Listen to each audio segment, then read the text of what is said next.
Welcome to another segment of the Church of Tomorrow Morning. And I sincerely hope that I can get everything to gel just the way I want to. But one of the first things I'm going to address before we go into this segment is how can you, anybody on the Hill, whether it be Congress people, judges, or the Oval Office, how can you talk about Jasmine Crockett, Al Green, or anybody else when the leader of our country is a felon and he can get away with anything that he wants, and Congress people can do the things that they have been doing, but yet and still you take aim at the only protector that the United States citizens have at this present moment. And what really makes it so sad is that we allow this to happen. We know they're trying to censor these people because they're speaking out on the things that are hurting the American citizens, black or white, pink or yellow. This isn't about color. This is about right and wrong. Now, anytime they don't want to hear anything, they dredge up the past about campaign donations that were illegally or not done in a proper manner. And we know if that's true, then that means everybody up there on Capitol Hill is guilty. So why are you singling out Jasmine Crockett? Because you cannot deal with her one-on-one. So you're up to your old tricks again with the media and trying to slander her. And you know what you do? You remind me of people I realized back in the day. You know, when you have all white on, people can't stand it. You radiate nothing but light. It doesn't mean that you are right or that you are some kind of holier than thou person, but people just like to see you dirty. They like you to see, that they can take you down a peg. Now, Jasmine Crockett has been dealing with people on an intellectual and a legal basis and kicking their behind. So now you up to your old tricks and we let it happen. The citizens of America, when she speaks out about DEI, Medicare, Medicaid, about the things that you do, when they talk about felons being in elected offices, doing things to American citizens that should be against the law. But since we don't say anything about it, they get away with it. They get even bolder and bolder. So tell me, what are you going to do this time, Americans? Because see, everybody claims to be an American. Only some of us, and you don't even want to count me as an American. But the funny part about that is I'm not an immigrant. And not only that, even if I would have been born in any continent, any place in this world, because at the time that I was born, I would have been born on a military base, which would have made me an American citizen before all of you. So I got a right to my opinion. I have a right to stand up for what's right. Now, I want y'all to understand that,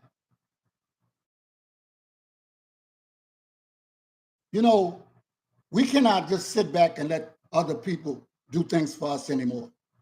We have to do something for ourselves. An executive order to examine national monuments, memorials, and statues to remove language that, quote, inappropriately disparage Americans in an effort to fight DEI. Here is what we know now. Why did the president issue this order? He has argued that too much of our nation's education systems, our museums, some of our national parks are spending a lot of time on the failings of America instead of the things that made us great or show that we are becoming an even more successful country. Under President Biden, the National Park Service really ramped up the number of sites that tried to tell the stories of Americans whose voices have not been heard as often as they might have been. You know, memorials to Emmett Till, memorials to folks who have been lynched, to slavery, to the enslavement of people from Africa. And so President Trump in his order singled out some of those places. But then there's also the sort of the National Museum of African American History, which is part of the Smithsonian, which promises an unvarnished take on the history of Black Americans. The critics of steps like this say that we are sort of hiding from ourselves the unpleasant truths of American history, and it should be the jobs of museums and cultural sites and national parks to tell the whole story of America, not just a portion that makes people feel good about themselves. Now, you have heard this, and one of the things that we can do is we can get together like we get together when we have to fight a war. There is no color. There's only live or die, America or the enemy. But to tell the truth, for Black people, our enemy is right here sometimes. And that's not for everyone. But when you attack DEI, Medicaid, and you tell us that we are second-class citizens when we were born here, you just came here. And if you were born here, you one generation. We might be the founders of this place. You understand? And, you know, everybody has their own creation story, and I'm talking about civilizations, not individuals, because individuals only know a little bit of what information that's out here. And you have been conditioned to believe what the status quo or those in power want you to know simply by watching TV, the late shows, and all the other media that they own. You won't do any research for yourself because you're too lazy and you're too psyched out by them to actually question the truth of what they say. But the truth is in our DNA, okay? As Muhammad Ali said, why go to somewhere 10,000 miles away to fight an enemy that's never did you anything when your true enemy is here? And that goes for all of us. You see, we're so busy fighting each other that we don't really see the true enemy. And when you can't feed your family, pay your house note, send your kids to college, it doesn't matter what color you are. That means that that's your enemy. Your enemy may be taking money out of your pocket, but because he looks like you, you don't want to claim him as an enemy. Okay? You rather claim me when I can't affect you in no kind of way. I cannot affect your life. Okay? You want to talk about prejudices and racism and power. The only power that Black folks have is our buying power. We cannot have any kind of power over anybody right now because we're only a small portion of the people here in America. So anything that is happening to you who call yourself non-Africans, it's happening to you by those in power. So I don't know why you think you can take it out on us. There's a new sheriff in town, and we're not going for it anymore. Now, church tomorrow morning is truly in effect. The reason I have today is that, and I'm talking about to talk about the things that's going on when people try to be an advocate for the citizens of America and they go up against Congress, against the Oval Office, against the Supreme Court. So they try to suppress.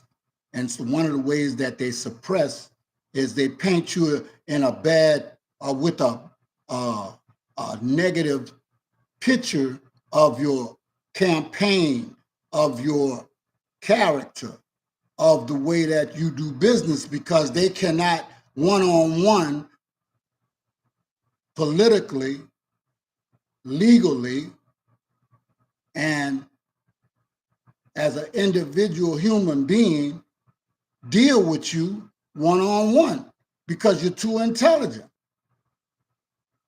Jasmine Crockett has been making supposedly senior congressmen eat their words, look stupid. And so now they're resorting to their base character. Okay? The base character is, I can't get you one way, then I'll get you another way. So I'll start to paint you like I've painted Africans and other people in this world with the media, telling the majority of the citizens what kind of wrong you're doing and what kind of person they think you are. But this is the problem with that.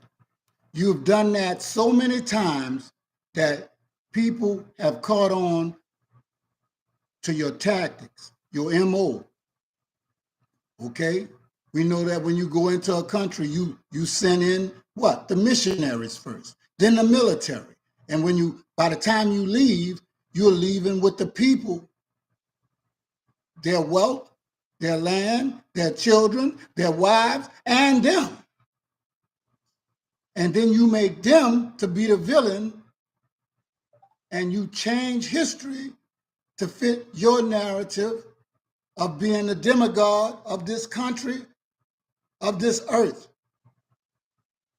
Now, a lot of y'all have been in the church for a long time, and I don't have anything against the church.